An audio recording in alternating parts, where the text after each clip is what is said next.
이번 시간에 우리 침입 탐지 시스템 IDS에 대해서 같이 한번 살펴보도록 하겠습니다.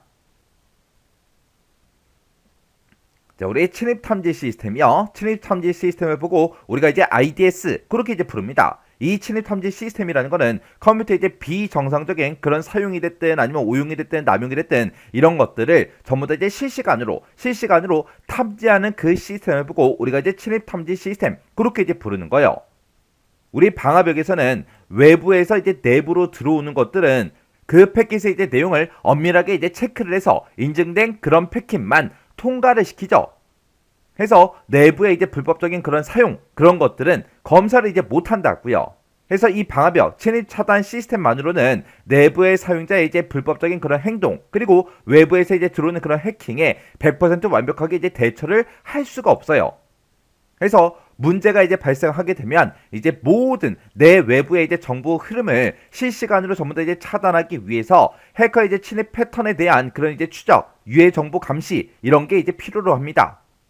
그때 이제 탐지하는 그 방법을 보게 되면 이제 오용 탐지라는 것도 있고요. 그리고 이상 탐지라는 것도 있고 이렇게 이제 크게 두 가지로 볼 수 있어요. 우리 오용 탐지라는 거는 미리 입력해둔 그런 공격 패턴이 만약에 감지가 되면 이걸 이제 알려주는 거. 그걸 보고 우리가 이제 오용 탐지 그렇게 이제 부르는 거고 이상 탐지다라고 하게 되면 평균적으로 이제 시스템의 이제 상태를 이제 기준으로 해서 비정상적인 그런 이제 행위가 됐든 자원의 이제 사용이 됐든 그런 것들이 이제 감지가 되면 그걸 이제 알려주는 걸 보고 우리가 이제 이상 탐지 그렇게 이제 부르는 거예요. 그래서 오용 탐지가 뭔지 이상 탐지가 뭔지 정확하게 여러분들이 구분할 수 있게끔 여러분들이 기억하셔야 돼요. 오용 탐지라는 거는 미리 입력해둔 그런 공격 패턴이 이제 감지가 되면 알려주는 거고 이상 탐지라는 거는 평균적인 그런 시스템의 이제 상태를 기준으로 비정상적인 그런 행위가 됐든 아니면 자원 사용이 이제 감지가 되면 그런 것들을 이제 알려주는 걸 보고 우리가 이제 이상 탐지 그렇게 이제 부르는 거예요.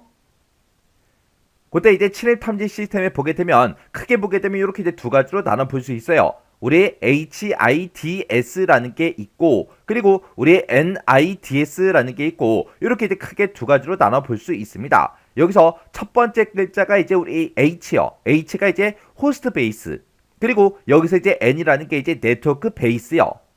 그래서 요 HIDS라는 거는 호스트 우리 이제 시스템 내부에 들어있는 그런 호스트들을 이제 전부 다 이제 감시하고 분석하는 데 중점을 둔 그런 침입 탐지 시스템을 보고 얘기하는 거고 그리고 NIDS라는 거는 여기서 이제 N이 네트워크라 그랬죠. 해서 외부로부터 침입을 이제 감시하고 분석하는 데 중점을 둔 그런 이제 침입 차단 시스템을 보고 우리가 이제 NIDS 그렇게 이제 부르는 거예요. 그래서 요 HIDS 같은 경우는 이제 내부 시스템의 이제 변화를 실시간으로 이제 감시를 해요. 감시를 해서 누가 접근해서 어떤 작업을 이제 수행했는지 그런 것들을 싹 다 이제 기록하고 그런 것들을 싹 다 이제 추적을 해 줍니다. 그리고 NIDS다라고 하게 되면 이제 얘는 네트워크라 그랬죠. 해서 외부로부터 이제 들어오는 그런 이제 네트워크 트래픽을 전부 다 이제 감시를 해요. 감시를 해서 서비스 거부 공격이 됐든 아니면 포트 스캔이 됐든 이런 이제 악의적인 그런 시도 그런 것들이 이제 들어왔을 때 그런 것들을 이제 탐지를 해줍니다.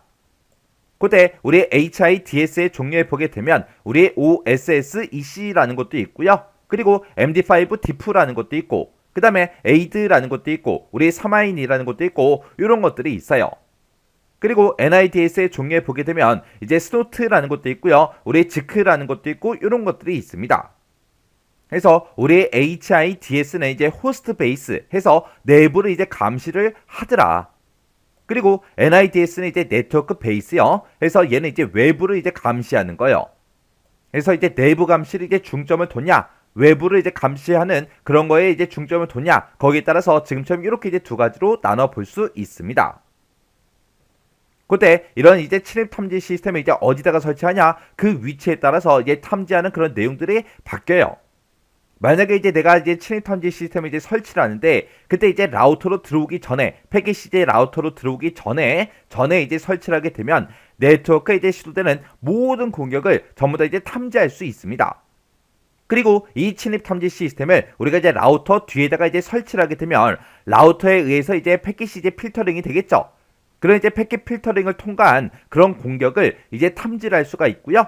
그리고 내가 이제 방화벽 뒤에다가 이 침입 탐지 시스템을 이제 설치했다. 그랬을 때는 내부에서 이제 외부로 향하는 그런 공격을 이제 탐지할 수 있습니다.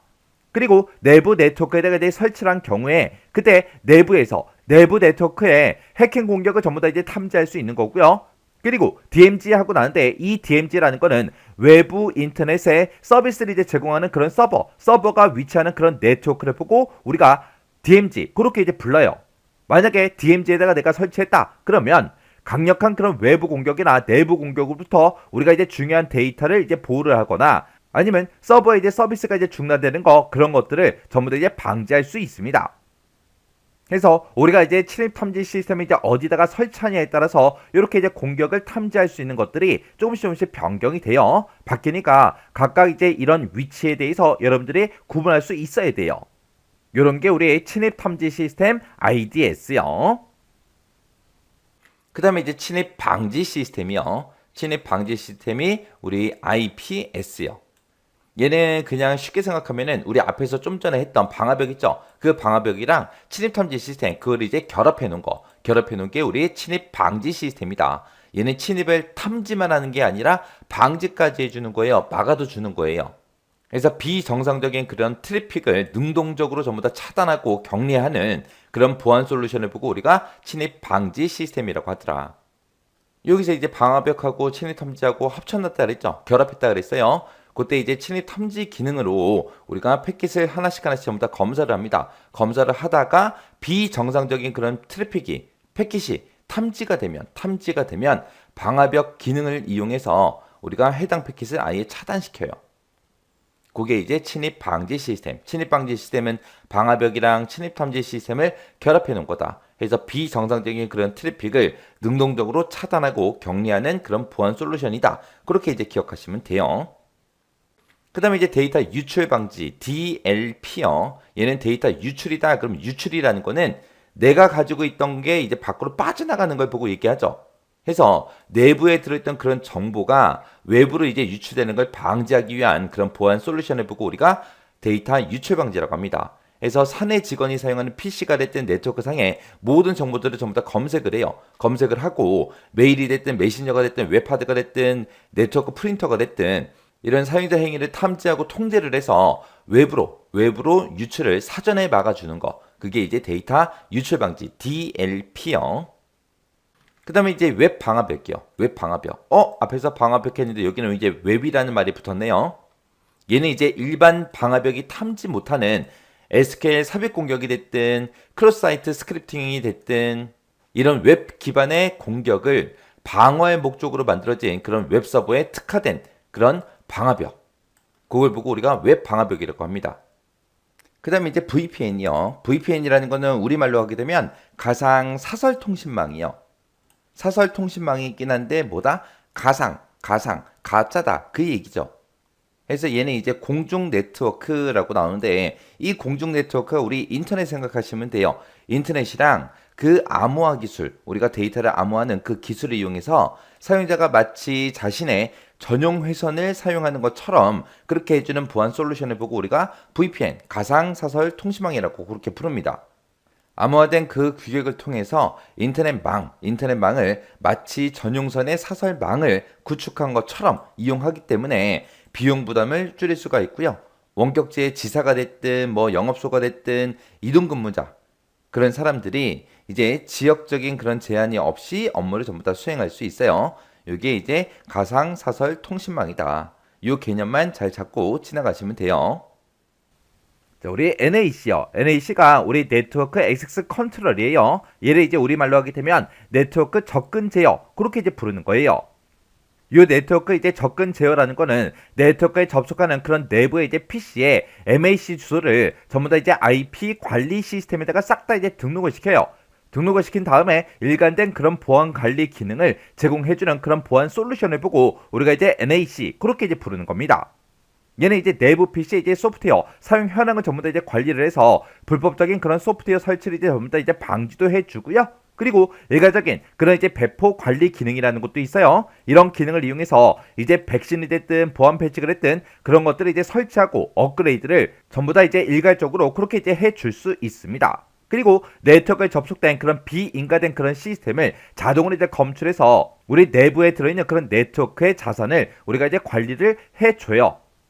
그래서 우리 NAC라는 거는 내부 PC의 이제 MAC 주소, 우리 맥 어드레스라는 거, 그거를 이제 IP 관리 시스템에 등록을 한 다음에 일관된 그런 보안 관리 기능을 제공해주는 그런 솔루션을 보고 얘기하더라.